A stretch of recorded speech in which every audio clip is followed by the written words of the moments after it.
Let's do it. Share screen. And let's see. Let me see if I can do questions here. I don't know if I can. We can answer them after. So you guys have questions, write it throughout the meeting, and then I'll answer them after. Take some notes. But yeah, this was best game I've ever seen. This is pretty gnarly. If you guys are familiar with me, I think I try to do a pretty good job being pretty stoic, and this just had me tons of different levels. So we're gonna watch Erik, and unfortunately you can't really see him set up on this ball. Let's see if we can see his setup. So Erik, his split step, you can see is already pretty wide, but what he does on his split step is really unique, because usually when you do a split step, your feet are here, and whether you step in or you just jump out, you spread. But Erik, maybe because he's a natural tennis player, he doesn't really move out. So you can see how wide he is, and if we do the split step, we don't want to be this wide, because we're naturally going to increase and be even wider. And now we're going to be off balance. It's going to be really difficult to move. And if we do move, we're already going to be in a lunge. And in a lunge, we can't really react at the last second to make adjustments. So watch his feet. Boom. Doesn't widen at all. Let's see in comparison to Ron. See how Ron widens? Pretty much everyone widens except Erik. I don't know how. So boom, and he's balanced. So, and there's a couple different ways to do it with your arms. Erik's approach is just hanging down straight. So I can show you this. There's 3 different styles. Kind of hanging down straight here, which is easy because we can connect. But naturally, we don't have a lot of space, right?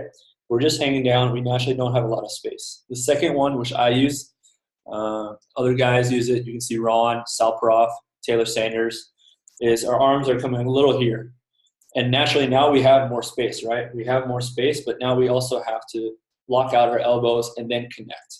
I think this is the best way for me to do it. And then the last one, you see guys like Zatorski, I think maybe in this film, because he's kind of changed his style, and Jenny from France, where we're really wide. And what's the benefit for being wide? Well, as you'll see, almost every guy, when the ball comes on defense or serve receive, we come into our body, and it doesn't matter where the ball is, we just come into our body, because this is how we're taught. Someone tosses us a ball, put our arms together, we pass. Put our arms together, we pass. Where it gets difficult, when the ball is outside your body, put our arms here, and now when we go left or right, we're swinging, right? And we have to swing our hips, and now everything changes. We lose our hips, and now we lose our platform. The last second, now we have to do something more extreme with our shoulders. But if we wait a little bit more, instead of coming here, swinging out, you just adjust, right? Same on defense if you're scooping. I'm sure Alan is teaching you this. Scooping, right? We're just here instead of here, here, here. Same with passing. We want to wait as long as we can here, be outside. And so I'll get into film a little bit, but a drill I really like for this, before or after practice, get into the gym, and what I do, I have a guy hit a spin or a float, not at a high level, and I'll just say it, and I'll say it out loud. Like, I remember, Alan, when I played at Long Beach, you make us say tip, because when you say tip, you like activate your mind to do it. So it's the same thing. Wait, wait, wait, wait. Wait, wait, wait, wait. Instead of just subconsciously doing this. Wait, wait, wait, wait. So we keep our arms individual. Because of this, we keep our hips longer, and we're quicker to meet the ball out in front of us, because when we put our arms together, we're going to be slower. But let's watch. So Erik, kind of like everyone, puts his arms together. But you see what Erik does, I think better than anyone in the world, is passing balls high on his body. Now, there's a couple ways to deal with this. The first ball, Erik steps back. So this is probably something he learned from his dad. I know this is taught a lot in women's volleyball. So by being so tight already, he has nowhere to go, right? And if he doesn't move, it's going to hit his body, and his hips are going to turn one way or the other, and we're going to lose the intended angle. So what he does to keep the space is he moves his legs and lets it go back. So we'll probably see this a lot.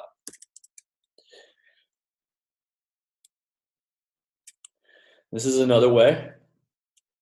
Ball's outside of his body, and if his arms come back, his left arm is going to hit his body. And I think it does a little bit. Yeah, so his left arm hits his body. His arm from the right side is able to come past his body, but his left arm hits his body, and now his hips turn, and he loses the angle just a little bit. It's a good pass, but you know what? We lose the intended angle. So we always have to fight for that space. Again with Erik, notice his arms. Hips comes forward, which naturally makes his arm go straight down. So he doesn't have so much space to start out with, but he does a really good job keeping the space on contact.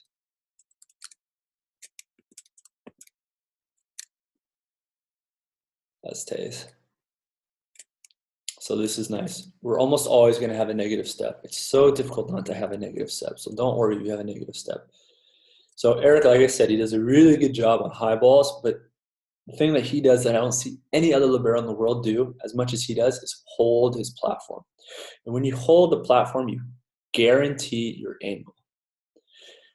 There's no chance. You don't leave it up to percentages. When you hold it, you guarantee it. And of course, not every time you can hold the platform because you're going to have to do something with your arms. But if you're out in front of you or if you're moving your feet backwards, then you can hold your platform. And it's guaranteed. You become like a wall. If you throw the ball off the wall, it's going to come back to you. You hold your platform, it's there. And like I said, this game, Poland was amazing. They read everything. Look at this by Kubiak. Really nice help block move. 14-7, what a start. So Erik tries to move back, but you can see he hits his knee.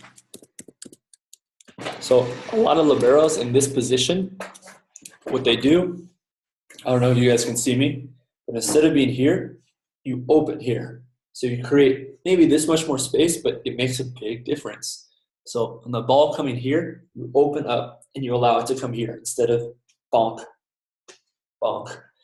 So there's a lot of ways we can play with our hips and create more space. And then you're going to hear this again and again. It's just space, space, space, space. Space to keep the desired angle. Space to make a great angle. So again, look at everyone's feet. See how they naturally widen a little bit? Boom.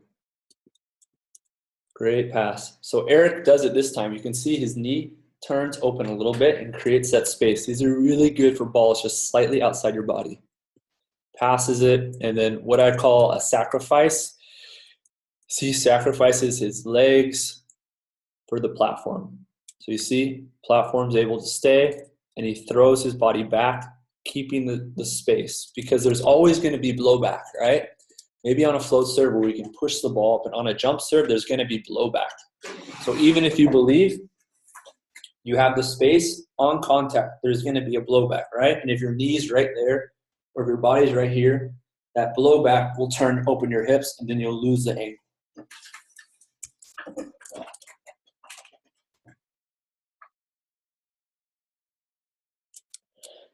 Nice job by E. You can see how he shoots that left shoulder in front. And then I'm going to guess he holds his platform. Oh, okay.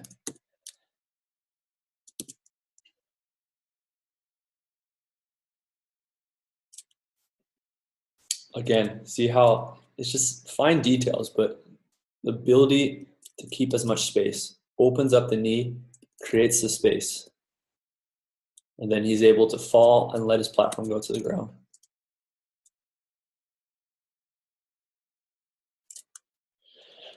Much easier ball to deal with when the ball hits the tape. But at the same time, these tape balls can be the most difficult if we're not balanced. If we're leaning, these balls are the most difficult to react to.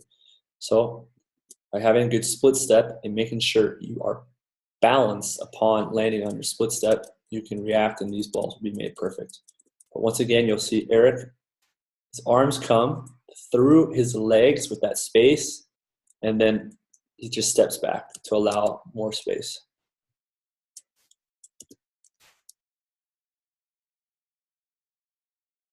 Easy. You see the focus in holding the platform. This is something that you can always do. That's just that extra effort in just keeping the platform there. See the focus on Erik, on his platform, on the touch. Everything is locked out. shoulders, elbows, wrist, everything is locked out on contact. The ball only knows the angle. And see how he holds it too. 1, 2, 3, 4, 5, holding it. Guarantee your angle by holding it. And this is something that, for the most part, you can control.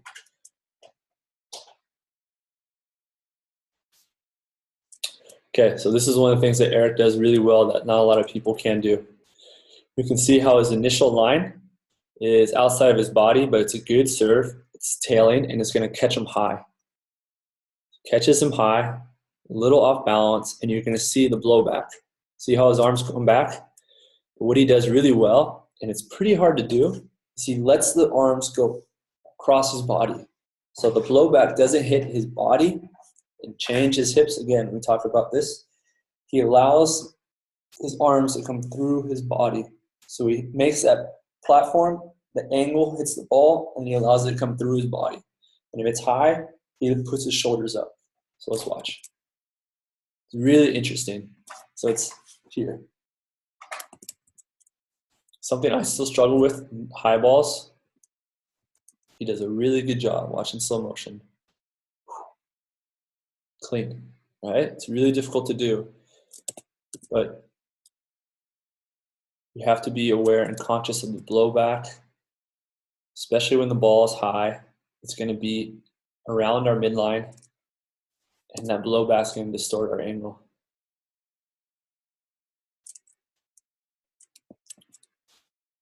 See just the intent, holding the angle, hold, fall.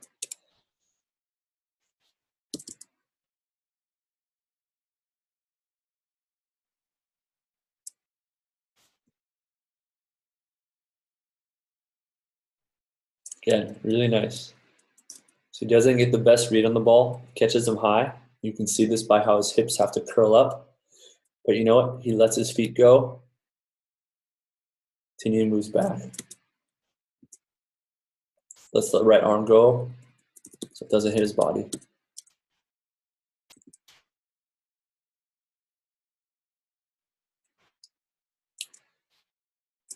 Let's see what happens here.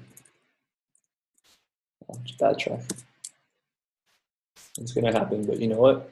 Did a good job. Got behind the ball. His hips are still facing the server, which is big on a ball that's in the seam. And even though he doesn't contact it on the point, he wants to on his arms. His hips are facing the server into the middle of the court, and that's where the ball goes. It's a little bit off the net, but it's okay on a good serve, right?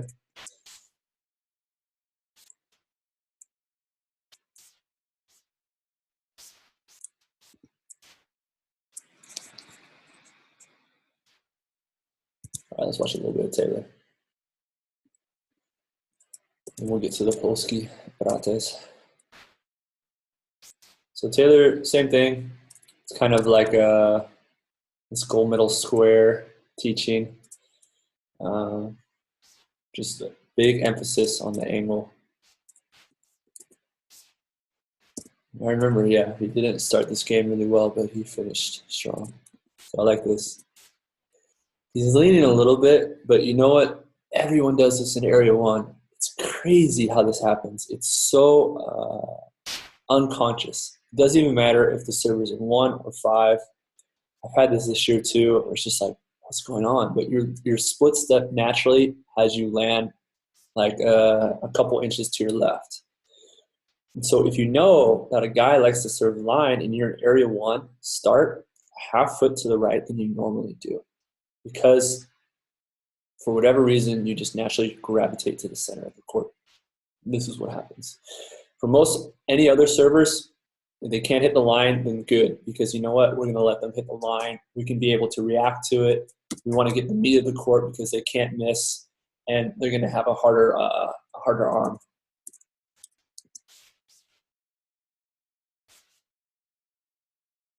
Smooth. So great flow server. Site. I like to call this the shuffle slide. So he's kind of lunging, but you can see he slides the right foot to get some balance. And again, with that, he's able to create space. Because I think when we get beat by flow serves, a lot of times it's to our left side and it's high. So we're able to let our feet go. We can adjust to it last second.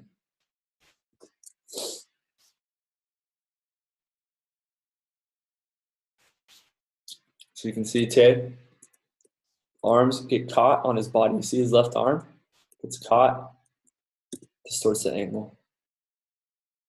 Got to fight for that space, and we can do a lot of things in our preparation.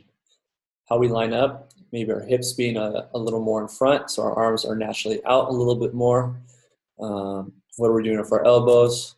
There's different ways we can prep for it, and then just reading the ball.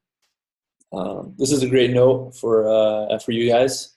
If you're setting a ball, put it as tight as you can.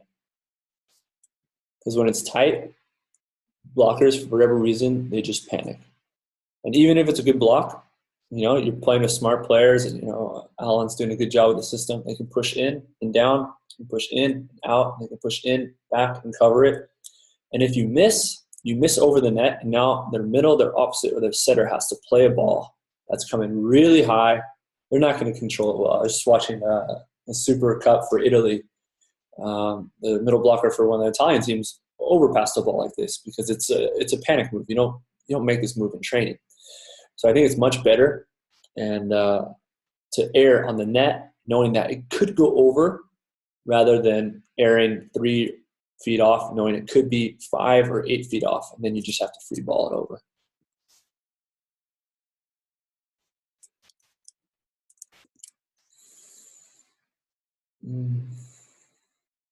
So today I had a tough time.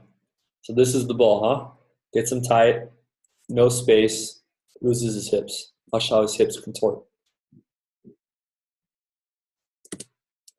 And I think maybe we can do something that he's loose of his feet, but you see his feet just get stuck. He can't do anything.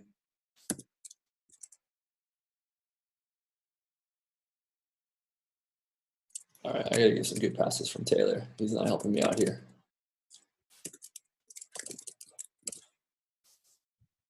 There we go.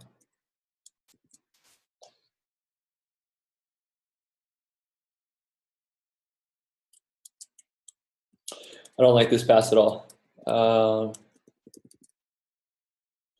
Maybe didn't read it right, but if the ball hits off the tape, I think angle isn't enough. I think you have to push a little bit into it. There's times where you have to push. We don't want to necessarily push with our elbows or our wrist. We want to push with our shoulders. Shoulders, or we use our legs. Maybe that's why he can't push, because he has no legs right there. You can see he's lunging with one foot and he's off balance on the other. But I think when it hits the tape, when it's afloat, when balls are low, then we want to be aggressive and push with our shoulders, still having our arms locked out. Just have a little more control over the ball. Beautiful. Look how long he waits with his arms to connect. This is really nice by Tay. Wait. Now it's already on the left side of his body. He just makes a simple adjustment. Because I like this too. When the balls, I try to keep every ball like just slightly left on my body. So if it moves high, I can adjust here. If it moves to my right, I can adjust here. If it moves to my left, I can adjust here without taking a step. Just with my hips, here, here, here. I'm keeping the same angle. Rather to my midline, and if it moves up high, can't really adjust here because now I lose my angle. Can't really adjust low. I change my angle. So keeping the ball just a little bit outside your body, and then you can adjust with your hips. If not, opening up and moving your foot back. It's really nice. Really simple. Simple is able to reciprocate. Reciprocate? No, what's the word I'm looking for? Yeah. Again, nice job. He waits with his arms. Finishes his pass.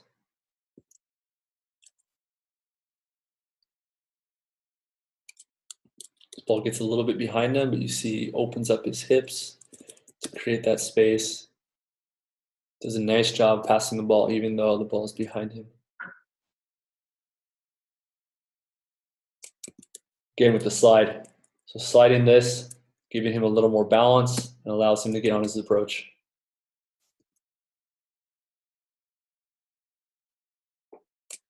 Nice, just simple, just waiting, patient, outside of his body. Look at the space between his arms and his body. All right, let's watch the Polish guys, because they killed it this game. So Zatorski 17. Yep. So Zatorski's kind of changed his style, but like I said, this is kind of like the third style you can play with, where you're just like really aggressive with your arms outside your body, because as you can see, they naturally drift to the midline. See, all these guys are arms are in the midline.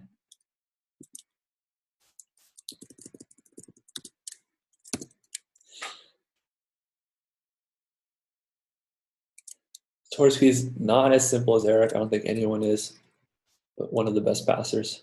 You see how his knee doesn't open up, right? So his knee is normal, and his platform is going to bang into it. Bangs into it, and he can't make that slight change at the end to put it in the middle of the court. So he's stuck.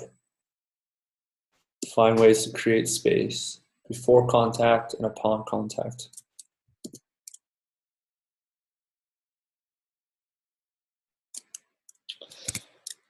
All right, let's watch some good passes.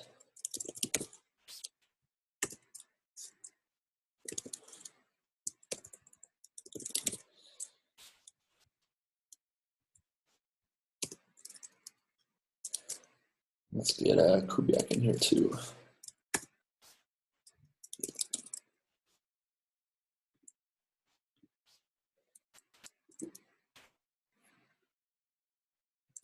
So watch Kubiak. See the split step?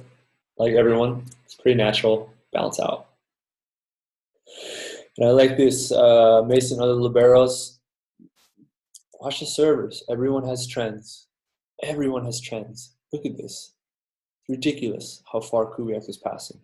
But you know what? That's what Aaron does. He hits a really good ball on the 3-seam.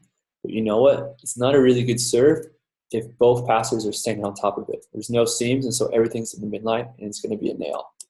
So watch your passers, or sorry, watch your servers, and then you speak with your liberos, and you move. And after practice, after the games, you go watch film and see if they move. They didn't move. Why aren't they moving? Hey, I told you to move. You have to be in system. If they're moving too much, too little, you define it. But this is huge. I wish I knew this when I was in college. I wish I knew this 5 years ago. I just recently started doing this in Poland, where the servers are so good here, and I was initially so scared to fail that I did everything I could to prepare.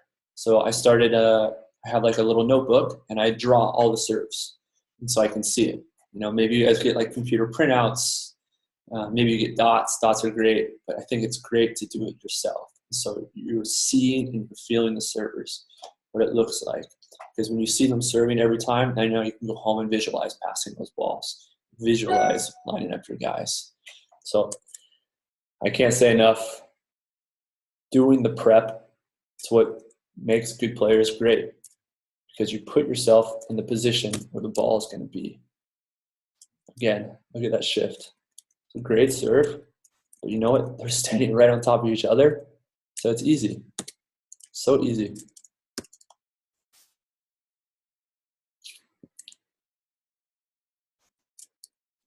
Let's see the split steps.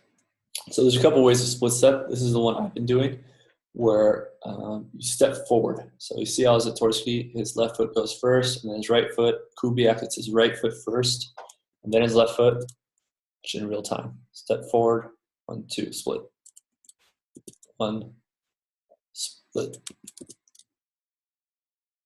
So actually Kubiak uses the 1 foot. There's a couple of guys in Poland that do this, but you can see right foot, split. Zatorski, right, left, split. I think the 1 foot is more simple and reciprocal. I can't say this word, but you can be a little more clean and a little more balanced.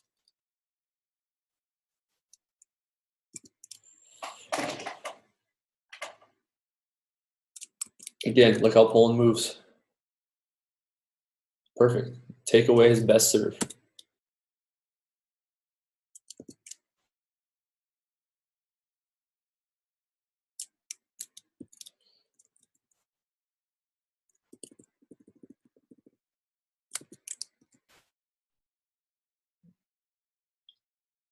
Let's see if we can get these guys back on the near side of the court. Can't really see so much. So this is something that, for whatever reason, I'm not very good at.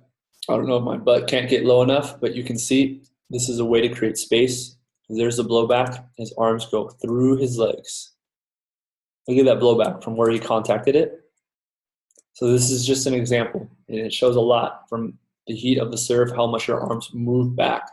So how much space you need and how much space you need to create after contact. But going through the legs is a great way to keep the space.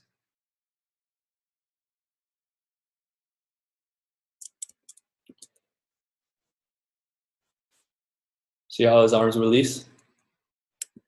That's really interesting. He's right by his knee, and his arms release straight back.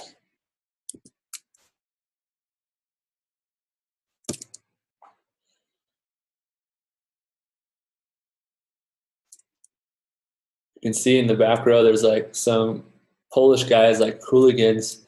They were heckling us in the box in Polish, and it's just like, hey man, like, great job. We don't understand anything you're saying, but like, yeah, these guys that are winning for you guys, you have no idea who they are, but like, proud of you guys. But at the same time, I used to heckle too. So look at this pass. This is great. So same thing, kind of how Zatorski's leaning to seam two. Don't necessarily want to lean, but if we are going to lean into the middle of the court, let him hit the sideline. But if the ball's in the middle of the court, we're going to take care of that. There's not going to be any ambiguity. And for Mason and liberos watching, I think it's important not just to have a left and a right seam, but to have it in front and a behind seam. Because there's balls that are going to hit straight down the middle. There's balls that are going to spin away from the area 6 passer. And there's balls that are just going to be ambiguous, where it's like, well, my perception was it was closer to you. And that guy's perception is going to be like, well, I thought it was closer to you. So as a libero, I like to go always behind, because no matter what, I'm going to go. And if they want to take it, I want them to take it, because they can get rhythm. If it's an easy serve, they take it, and they can take confidence into the approach, or at least confidence in the game. Whatever, I don't need the confidence. I don't need the easy balls. Like, I'll be tough. So I'll let them go in front, take whatever, and then I will always go behind, just in case there is some ambiguity on their part. And even with this mindset, I can be better. Just going every time, as hard as you can, go into the seams. And even if you fall and you don't pass the ball, get back up. But if you save one ace a game, one ace a match, I think it's worth it. So having that conversation, do you want to go in front? Do you want to go behind? Let the receiver decide what works best for them. It's a nice pass by Kubiak. The ball to the right side of the body is much more difficult, because usually we're passing everything to our left side. But you can see how quick he is with his left shoulder. And then the balls that are low, we just have to sprawl. Get from Y to Z, or Y to X, quick as possible. And you create that angle for yourself, because you're not going to be able to create it for platform. So just collapse your body.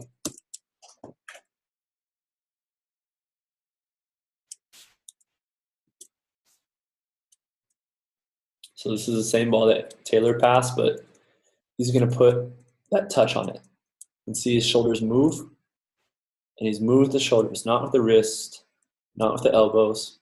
They're locked in, just the shoulders. He just gives a little touch to it. Gives a little touch, and you can see he steps back. Create that space, and then he's able to go on the pipe.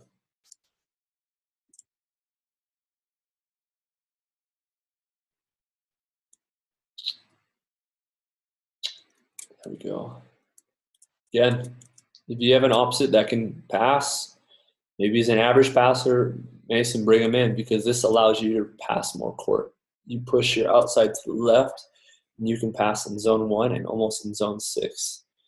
And assuming you're doing your job at a high level, what it looks like, they're not going to serve you. And so now you're kind of playing chess, where you're ahead of them. You're saying, all right, go ahead, serve in the middle of the court, because you're going to hit me, even though on your scouting report it says not to hit me. So you push your passers over, and you make them hit a serve that maybe they can't hit. Maybe they can't hit with pace. And even if they can, you have two guys right by each other. There's no ambiguity in the seams. So always experiment how much more court you can take. And we can talk about this too with float serves and doing some crossover moves where you're hiding your guys. Because even if it's a good serve, we want you to pass it, because this releases the other guys to focus just on attacking or having a clear route for the pipe.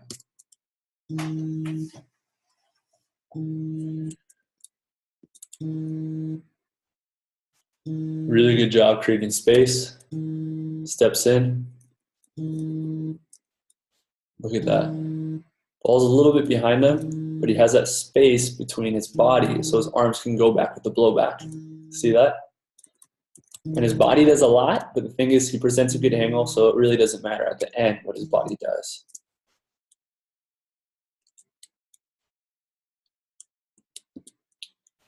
And this is a great example of a split step. Sometimes on a serve like this, you don't even have time to push off. It's just a lean. But you can see he's in the air as the ball's serving, and he can recognize it. Instead of landing and then pushing, it's land push. So you don't land on both feet, you land on the right foot because you see the ball's on the left side and you push off. So watch again, regular speed, push. Slow it down, in the air. His left foot doesn't land, it just already starts pushing out. He's able to take more court quicker. Great pass. And this is what they did all game. They nailed balls that probably should have been aces. But they prepped really well, and they were super aggressive in the seams. So you can see on Zatorski, he doesn't have enough room. The blowback hits his body, and he loses his angle, and that's why the ball goes that way. So you got to find a way. Maybe he sprawls, maybe he passes it and releases his body backwards, maybe he falls to the right, but you can't just stand there or stand there with one knee, because the arms are going to move back from contact, they're going to hit the body, and now that's going to change the shoulders.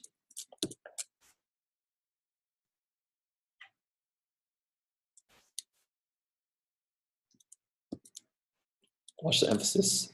Look at that split step. 1 foot. Hop. Comes right at his body. Doesn't have to move. Passes. Takes a step back to allow the space and the impact. Perfect. So as outside hitters, I think this is the best move. Of course, with liberos, you can fall. It doesn't really matter. But there's going to be that blowback. Knowing that blowback, we have to continue to keep the space. So you can either fall back, sacrifice your body, or be good and allow the feet to continue back, keeping the space. Watch a couple more. If you guys have any questions, write it down. I'll answer after. It's a tough ball. It's just a good platform. It doesn't really matter what his arms do after, as long as they don't hit his body. Again, not the best angle, but you can see how Kubiak creates space. See the arms come through his legs? So just a way on low balls. It's a way to create space.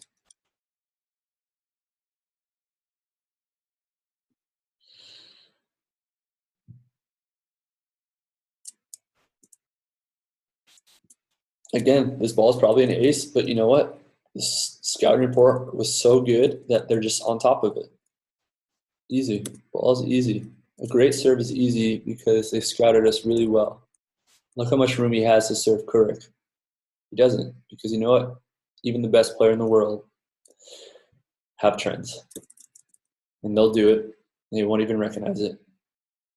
For the libero, even if they do something like that, you can always go in front of your opposite and take it. If you're able to make a reaction, you go in front of them, and they take the balls that are deep. That's the one time I suggest the libero goes in front of the passer. You have an opposite passing. Great ball. So Dan's serve, we have him serve because it's not really like a jump serve. It's like a float serve, but at the height of a jump serve. So look at this. See the ball so high. Kubiak releases his hips to adjust and his feet as well. But watch his arms. His arms break. Arms break, and watch his hips. They stay.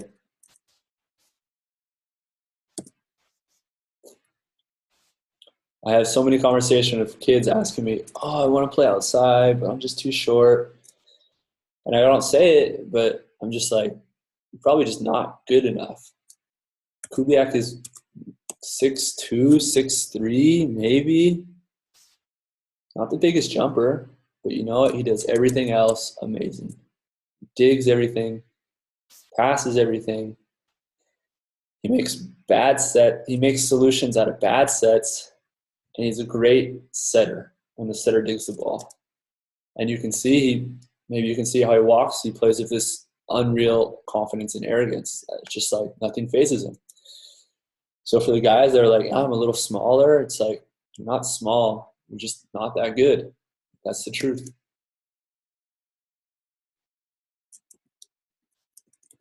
Watch his arms release. A bomb. His ball hits him in the chest, but you know what? He's able to get his arms out of the way before they hit his chest, and he keeps his hips there. And he's able to save an ace, maybe an overpass, into a great pass. And this is why they beat us. Again, Zatorski, look at this bomb. Watch his arms go across his body.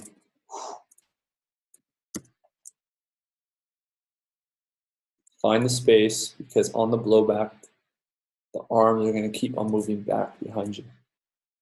It's a great example, Mason, for you. You see how Zatorski goes behind Kubiak? No ambiguity. You just go. You don't have to hit the pipe. Go hard on every seam. Because you know what? Outside hitters are going to leave balls. And then there's going to be that moment where it's like, oh, I thought you were going to get it. I thought you were going to get it. Can't have that ambiguity. It's an ace. It's an easy point. It's an easy point you just gave away for no reason, just because your perception wasn't that of reality. So by changing that, you just change your mindset. So even if you aren't passing that well, you have the mindset like, this guy is not going to serve me. But if he serves in the seam, I'm going to get it. Like, I hope he misses in the seam. If he misses in the seam, I'm going to get this ball. Like, he's not that accurate. He's gonna miss in the seam, and I'm gonna go full, and I'm gonna get it. So big reason I think passing or my growth is just the mindset. Like, it's gonna be in the seam either way, and I'm gonna go get it. It's a float serve. Maybe I shank the last three, but no chance I shank this one. Serving the ball, I got this. Trick yourself into this confidence, into this arrogance, rather than fear. Because when you fear, it's gonna happen. What you believe is gonna happen. Good example, Zatorski, arms come through his legs, and he also moves back. Look at all that space he keeps. And then Nowakowski just going over Maxwell. That is absurd. Now this game, we were down 11-6, and we almost came back and won.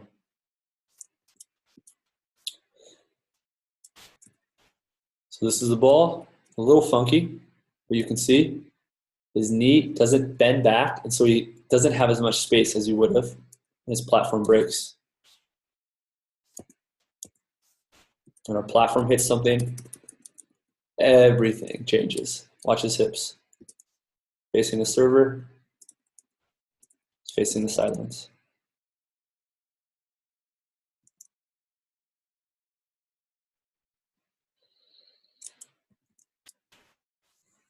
Another great guy to watch, I think, Whit, you're on this call. For outside hitters, maybe we can watch him too, but this number 14.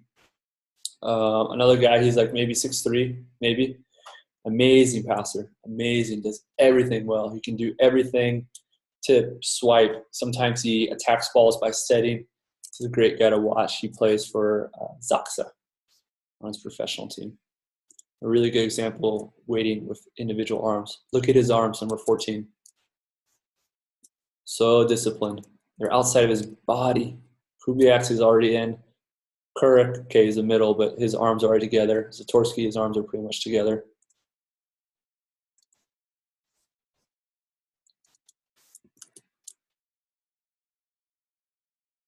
Nice pass, just barely has enough space. But you can see he moves his feet back.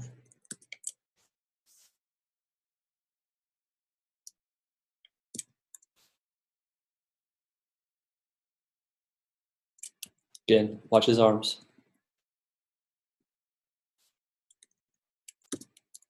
Finding space to keep your angle.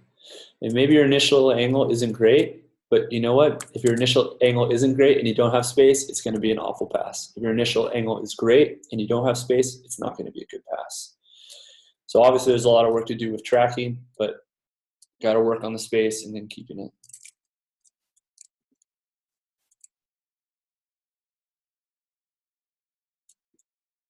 So ball hits the tape, makes the adjustment step.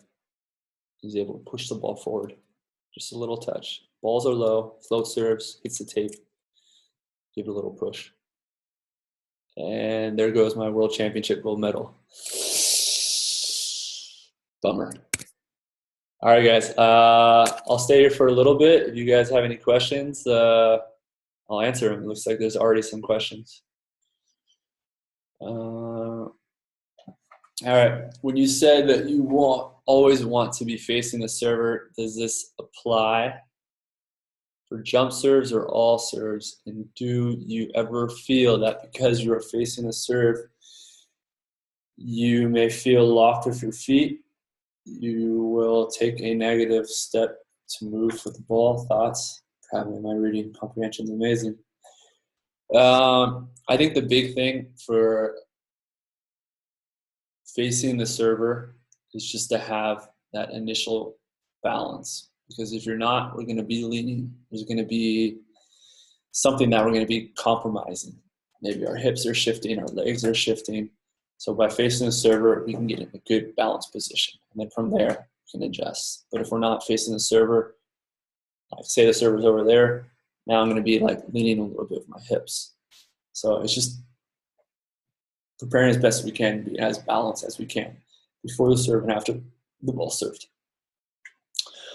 We train the front and behind seams every day, even in spin, perfect reps, and helps build trust with all passers and move freely, like the thought with the libero going behind every time.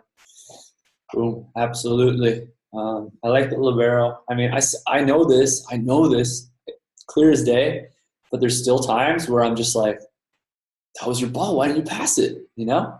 But there's going to be times, libero too, but mostly for the outside hitter, where the outside hitter is just like deer in the headlights. Like they're just like, I'm playing so bad, like everything's going wrong. And so what happens is this ball go on the right side, they're just like, I don't want to touch it, everything's going so bad. And you're just like, come on, bro, like that was your ball. But instead of just assuming, you can go. And not only do you save your team a point, but usually that outside hitter is like, it shakes them up a little bit. For whatever reason, they're like, whoa, bro, like, thanks. And like, you can see by them going external and being like, having this elevated emotion, like this gratitude, this trust in you, they're able to actually like bounce out of like the internal dialogue that they're going on. So it's really interesting. Like the times I make this play, outside hitter is like, man, thank you, saved me. And then after that, they're like a little more lighter. But man, if they get ace on that, one, it's going to be the libero's ace, which is always funny. And so that's like always frustration for me. It's like, fuck, man, like we got ace, and now it goes on my like stat sheet. But you save a point, and I think it's just mindset too, where like you're so engaged that you don't let it go down. I can tell hip mobility is a huge focus for pole and passers. How much do you work on this in order to keep space on heat on jump serves? I think the big thing is just keeping space. And so, yeah, hip mobility. I don't know how much I train that, maybe on float serves, but still it's difficult. It's just finding ways to keep space. I think you can be very conscious and mindful of this by holding your platform. Not all times we're going to be able to hold our platform, but when you hold your platform, you see what happens. If your arms go like this and the ball goes over there, you're like, I don't know what happened. But if you hold your platform, you're like, oh, my hip opened up. Why did that happen? And it's not from a place of judgment, but a place of curiosity. It's like, oh, why'd that happen? Maybe I didn't have any space. Oh yeah, I didn't have any space and it hit my body and opened up. All right, like get the ball out a little bit further and see if I can hold my platform and see what I'm doing. Pass on the right, left, midline, and just be curious, you know, have some compassion for yourself, because we're always improving. There's no like a salvation. Maybe only like at the NCAA championship serve and pass. Maybe there's like a little more priority on just the outcome, right? But it's always process, like college, professional, 8th year professional. I'm in my 10th year professional. I'm still just learning and learning and learning. So it's like, oh, how'd that happen? How can I be better? How can I be more consistent? Rather than just like, but Dustin, you're a hack. What's wrong with you? Can you elaborate what led you to Eastern philosophical practices such as Buddhism and Taoism, as well as some of the teaching of Marcus Aurelius in your daily life? How has it affected your volleyball career? Yeah. So you talk to Alan, about this, like, and I've been more open about this recently, where I was usually like kind of nervous to talk about this. But when I was at Long Beach, I was like out of control. And a lot of this, I would say, came in 2 fragments. When I went from middle school to high school, all my friends went to one high school and I went to this one. And I went to like Wilson, and like all the white kids there were like the rich, super rich, bougie white kids. I just didn't fit in at all. They all had their cliques. I didn't fit in. And it wasn't until like my younger brother would tease me that like I realized I didn't have any friends. And that combined with, I think, like the conditioning growing up, watching like MTV, watching movies, like media really conditions you. So another thing, kind of pay attention. But I believed that the secret to feeling worth and feeling value was to do these things that people did on Jersey Shore or on MTV, drink, rage, get into trouble, because that was like the way to fit in. And so I really erred in this category, right? I got into a lot of trouble. I hurt some people that I would never want to hurt. I did things that I would never do when I was sober, right? And so slowly I started meditating in Brazil because it was so stressful. Playing in Brazil is crazy. All they do is just curse. It's the craziest thing ever. And then after that, I started reading some Eckhart Tolle, and he started talking about like salvation, like why do you party? Or why do you hate your life? Just to get to salvation, just to drink, just to get to Friday? And I was like, nah, that's not me. And I thought about it. I was like, but I really like Fridays and Saturdays. Why don't I like Tuesdays and Mondays? Because this false illusion of salvation that it brings, right? And so I started thinking, like, why do I drink? Like, it's stupid. It doesn't make me feel good. Do stupid things. I'm not my best self. I'm not a great friend. And at the time I was dating a girl in a long distance relationship. It was like, if I drink, there's a chance. There's not a high chance, but there's a chance I cheat on her. I would never want to do that. And so it's just like reevaluating my social conditioning. So like drinking was the first one. Partying, like raging, like staying up to 2 a.m. What's the point of that? It's stupid. Nothing good happens. I don't sleep well. I feel inflamed. Maybe it takes me 2 days to start feeling good again and start working out. I want to be in good shape. I want to be in good shape physically and mentally. Drinking doesn't help that. What's the point? And then also sports consumption. Big sports fan. But you know what? Like, what does that really do? In regards to my priorities, it's not a bad thing. Anyone can watch sports, right? But with regards to my priorities, to be the best athlete I can be, what does that do? What does that help me, right? It's a release, okay? But for me, I was watching fantasy football, doing fantasy basketball, every stat line. I knew, like, how many steals the 10th player for the 76ers had each game. Like, what's the point of that to, like, real-life value? But it's like a rush of dopamine. And so I was, like, realizing these habits that I had been kind of conditioned into and where they came from. It was a place of like loneliness and not feeling like loved or worthy. But I felt like if I partied, if I drank, if I could be good at drinking games, if I knew stats for basketball players, I could share this and I would be like valued. And then I just started to realize that a lot of these things didn't align with my values and priorities. That's a big thing too, like realizing what your values and priorities. Maybe you just want to be like the party king. You want to be Van Wilder. Okay, well, go party. Like, go achieve that. But you want to be the best version of yourself. You want to be the best volleyball player. In your time at Long Beach, you want to be an All-American. Your time at Long Beach, you want to win a national championship. What are these things doing? Are they helping or hurting your cause? It doesn't mean you have to cut it out altogether. Be mindful of it, right? And so a lot of it going into meditation and Buddhism was just kind of rejecting what my old habits were and looking for new ones. And where I get into Stoicism, it was a year after I made my debut with the national team. And I thought I was like, great. I was like, man, I made it. I was like, I'm such a baller. And I get to my team in France. My team goes 1-19. I'm like, humbled real quick, right? It was everyone else's fault. Coach's fault. Players' fault. Players are lazy. I hate this city. I hate the rain. I broke with my girlfriend, like my longtime girlfriend. I was like, man, fuck, everything sucks. Like, this isn't fair. I was like creating this story of like pity. And you know what? All my friends were like, you're right. That isn't fair. That sucks for you. And I was like, yeah, this sucks. But I was just creating this like reality of lack and scarcity. And that was all on my part. And I picked up Meditations. I started reading it. And it was like around the time when my team was 1-19. We ended up going 3-23. And I just started realizing that there was so much in my control. And I was focusing on things not in my control. And there's so many different ways that I perceive reality, right? Like glasses, victim, creator, best day ever, abundance everywhere I go, always a chance to learn, whatever. However you want to perceive it, you can perceive it, right? But I didn't realize this. I just played into the role of victim. I played the role of someone looking for validation. That everyone else was causing my reality, but it was up to me. So after I started reading this book, I had this list. Sometimes I would do it, sometimes I wouldn't. And I was like, you know what? Everything that's in my control, I'm going to do it. I'm going to do everything on my list. At that time, it was like 40-60%. I would accomplish all the things on my list for the week. It's like 3 weeks, I'm going to do everything.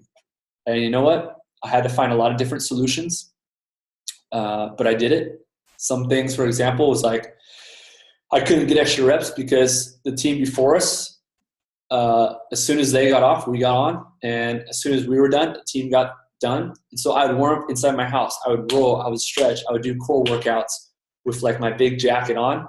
And then as soon as I got to the gym, I started working with the coach when other guys were warming up. So I started finding solutions. Go to bed early. I'll meditate. Make juice.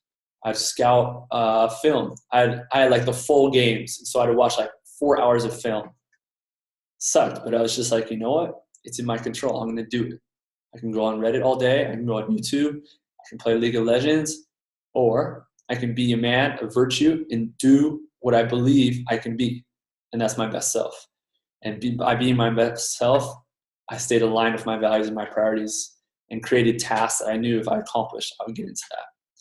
And so kind of Buddhism is just more so just rejecting the status quo of Western culture and just realizing there's different ways to perceive life. There's different values and priorities that humans have that don't necessarily co-align with where I was born in America. And so it's fun to learn about it.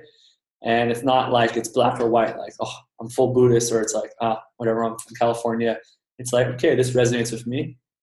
This is different. Something like sense pleasures, like it's very pleasurable to go drink. It's very pleasurable to go party, do drugs. But you know what? It's not good. It's not going to align with my highest self. And so by realizing that as humans, we're seeking out these sense pleasures, where it can be like drinking, eating sweets, eating pizza. We're kind of wired to seek these things for natural evolution. They've gotten way out of skewed, like say for example with like candy, like our design was meant to find fruit, but now there's like sugar and candy. And so now we just eat this because that's how we're designed to seek the sugar. So long story short, just a lot of mindfulness and realizing like who I was maybe wasn't necessarily who I wanted to be, and being curious and finding different ways to grow. So that's how I got into these things. And I'm just always curious how I can do things better. And I think the big thing too is finding things I can cut in life that don't serve me. So I can do a whole chat on that and how I stay productive now. I like to chart my days on Google Calendar. So I'm like super dialed in. There's a great app called Forest where you can put like, say you want to do 30 minutes of work, you can't touch your phone. So there's some different things to really be on it, but it's just realizing who you want to be, where you are at now, what you need to do to get to that, and then continue to work.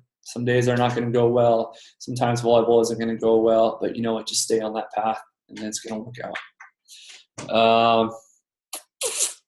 Sorry, that was a long question, long answer. On a couple passes where the knee was in the way when lunged to the side, how would you get out of the way so the platform can take the blowback? Yeah, let me show you.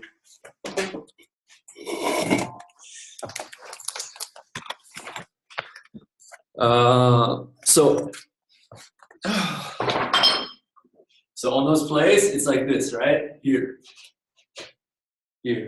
So it's here. Here, or it's here, step back, or it's here, and you fall back, right? But if you're just stagnant here, you contact the ball, it's going to blow back. You're going to blow back. So you saw in Kubiak a lot. He had these passes where they come high, and you get here, and you just go like this, right? Same thing on the left side, throw your arms back. On the right side, throw your arms back, rather than this arm coming and getting stuck, right? Throw your arms back here, throw your arms back here, high, throw your arms back here. Because when it hits your hips, that's what happens. And you'll see these on like bad shanks. It's not that they necessarily had a bad line on the ball, or they did because they didn't track it outside their body, but they just ran out of room at the end. Cool, let's see. A couple more. Cool, man. All right. Boom. Thanks, guys. Appreciate it.